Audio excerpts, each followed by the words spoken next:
Hey, I'm Pops, and let's do another good read, must read, don't read, right? This will be about Black Adam. So, Black Adam, of course, has made a lot of people interested in some of the comic books. It's like, well, what do I read? Where do I jump in? I will tell you this: I am shocked and pleasantly surprised that I heard and saw that DC has put out a Black Adam movie version of some material that kind of ties to the movie. Like, I'm like, this is the marketing that I've said all along.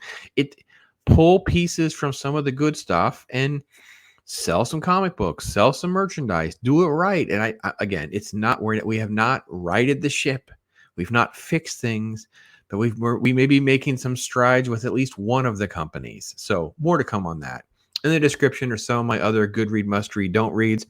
I love your recommendations, suggestions, and tell me what else on Black Adam I should read. This will be my volume one. I'll do more. I'm already looking at other storylines and things like that to revisit, catch up on things like that.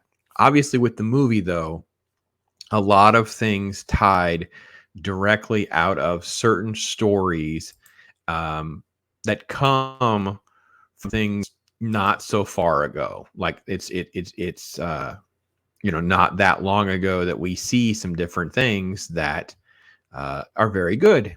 Now, my good read must reads are kind of a little on the complicated side because it depends on how you want to approach it.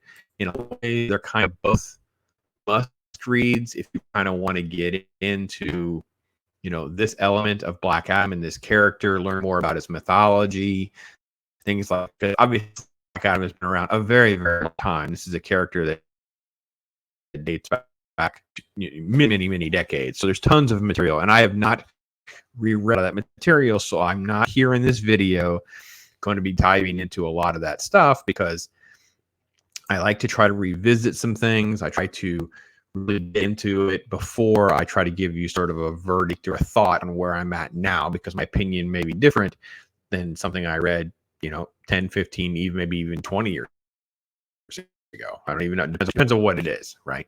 Because some of the older stuff, if I had it, I would have sold it, and I don't have it now, those kinds of things. So I actually still have physical copies of some of this stuff. This is actually more like from not the new 50. There is a difference, and there is a massive difference with some of the stories. This is the same. I get to here in 1 second. Let me switch that. That wasn't the one I want. The problem is they're all named very similar, so I'm trying to share the correct one, the correct page. This is an eBay page, just so you can kind of see kind of what you're looking for if you were to try to buy a copy or something like that. Again, a lot of times I've been recommending, and I don't mean this to discredit it, uh, that you might be able to afford to find out if you like it for yourself. Don't take my word on it, those kinds of things. But there's two main story arcs in this era, one that led up to the other. The first one is called JSA. The story is called Black Rain. Okay. And it's been reprinted. You can see here on the screen. This is a $15 copy. Again, check your local comic book shop. Stuff in back issue can be very inexpensive. There are some issues that are expensive, but it's not like super crazy. And this is a great crossover story where Black Adam basically is working with the JSA to remove a dictator. And this is Jeff Johns. Not everything by Jeff Johns is good. A lot of Jeff Johns is good, but some of the new 52 and stuff like that, it kind of derails a little bit. Good art. Don Kramer does some good art. You can see a lot of the covers in this run. This is a crossover run between JSA comic books and Hawkman comic books, right? You get a lot of Atom Smasher, Eclipso, Brainwave, Nemesis, Northwind, obviously Hawkman. And you have this story where we have to free Kondak from this murderous dictator, right? There's international pressure that's involved. The JSA is trying to intervene and deal with how all this is happening. There's a lot of infighting, fighting with Black Adam directly. Obviously, a lot of elements of the movie comes out of Black Rain. I mean, you have a great episode, a great issue, JSA 58, where, Hawkman basically just crushes Northwind, right? Eclipso kills Nemesis, right? You see Hawkman power up basically with Green Lantern.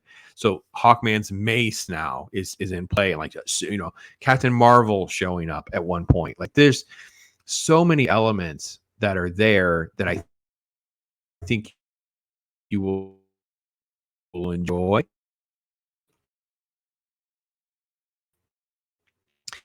Lead to the paper on the cover. You can see they've reissued Black Rain and trade paperback.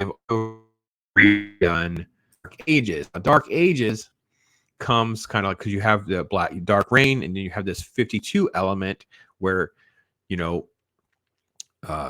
Black Adam is making an effort to resurrect this new version of Isis, his wife, his spouse, the love of his life. And it sort of like doesn't quite go right. And he's trying to do that again. And it's called Dark Ages. And in Dark Ages, this is where my recommendation gets a little tricky, because it is not for everybody. Dark Ages is not doing justice to how dark they go with Dark Ages. The Dark Age is it's a crazy. Here's the reprint. Black Adam, The Dark Age.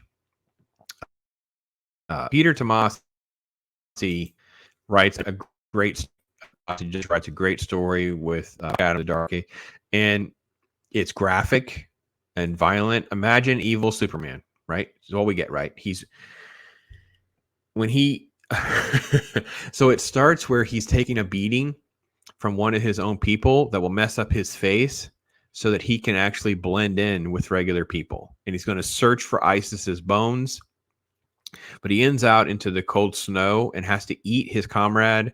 He has to they rip open a Yeti, and he's hanging on these intestines at one point.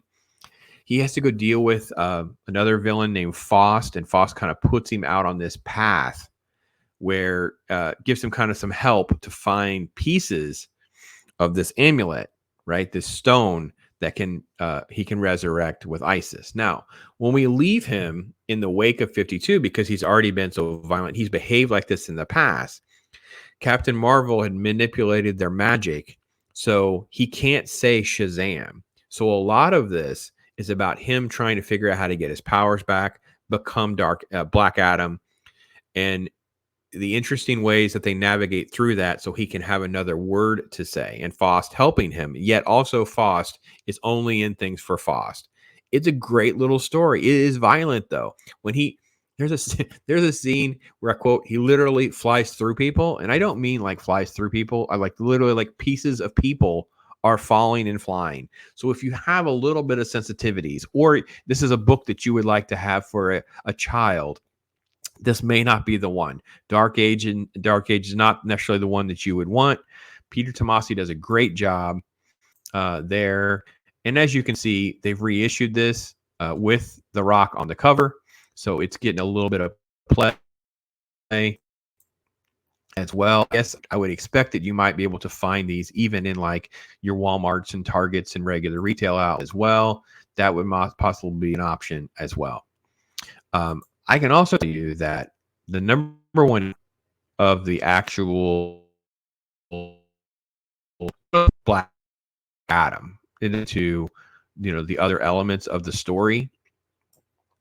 There's a comic book, and what they would do is they will publish variants, right? So Black Adam #1 has a regular looking cover, and then there is also a variant cover of it as well. And this is 2007. So this stuff's been around a while. Prices are stable, but it is a buyer's market right now.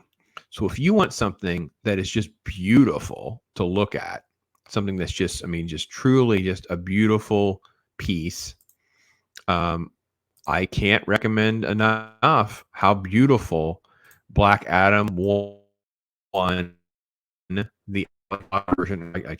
Tabs are the same. They look very similar, so bear with me. That this is a 9.8 graded version. This person's selling it for $400. I think you can come in, you can find a copy way cheaper than that. But here's the art. Look at the art on this. Make sure it's coming across for you guys to see. Put my mouse on this so you can see. Obviously, hashtag Widow Peak right there. The quintessential look of a powered up version of Black Adam, and this cover captures it. But it's a variant cover, so it was, it's less common. This art is done by Alex Ross. He does the covers, and it's a truly beautiful comic book. So from an investment standpoint, there are even things that can entice people from the movie to get into comic books and find stuff that they want to really enjoy and read and spend some time with. Now, that will bring me to my don't bother. Okay. And I will say this, I am not 100% giving up. I'm not saying I will not come back. Okay. Now, on the left, you have that variant cover that I was referring to. In the middle, you have issue number 3 of the same series where he fights Hawkman. Another cool cover, by the way. I don't have a cover from the JSA and whatever. They're beautiful. I easily could have put one of those up. But I wanted to contrast that with the one on the right, because this is the new Black Adam series. It is done by Christopher Priest. I've mentioned him before in my Black Panther videos. I do remember his work as being something I've enjoyed.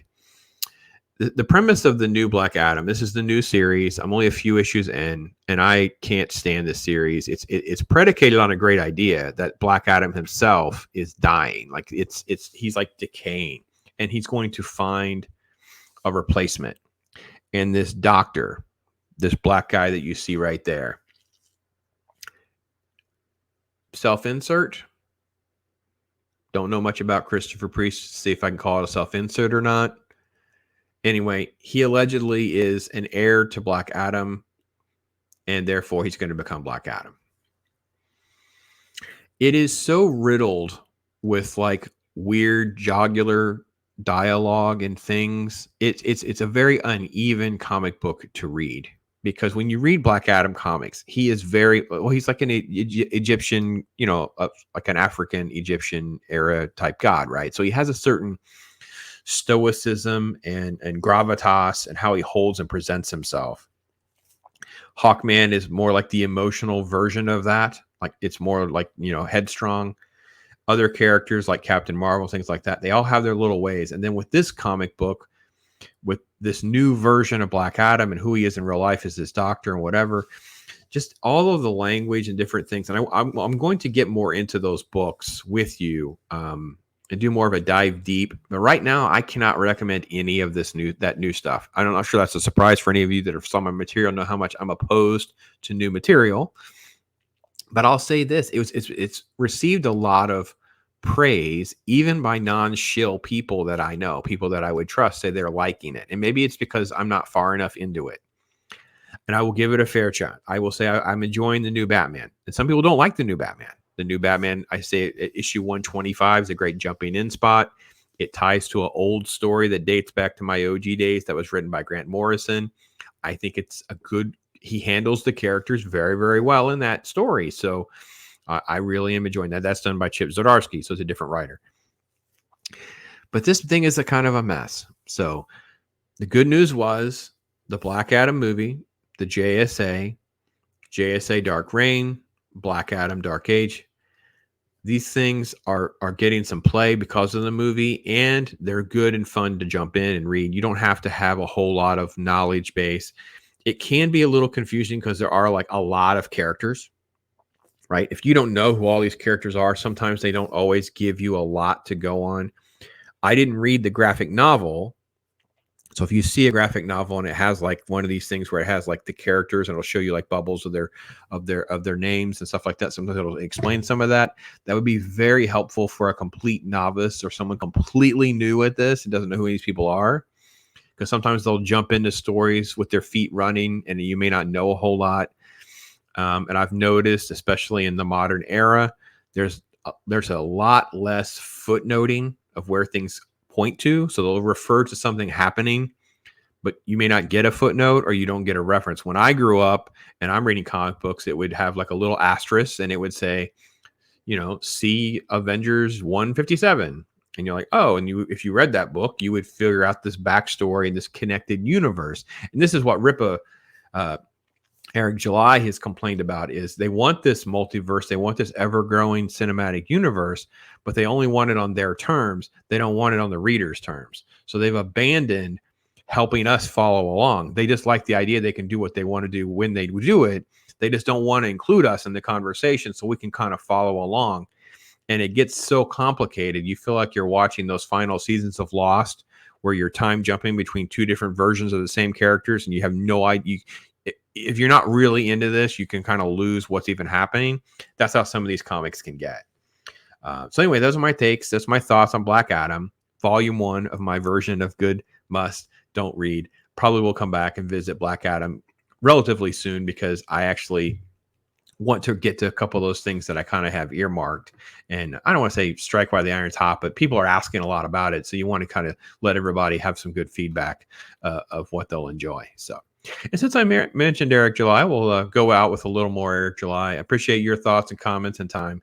I am Pops.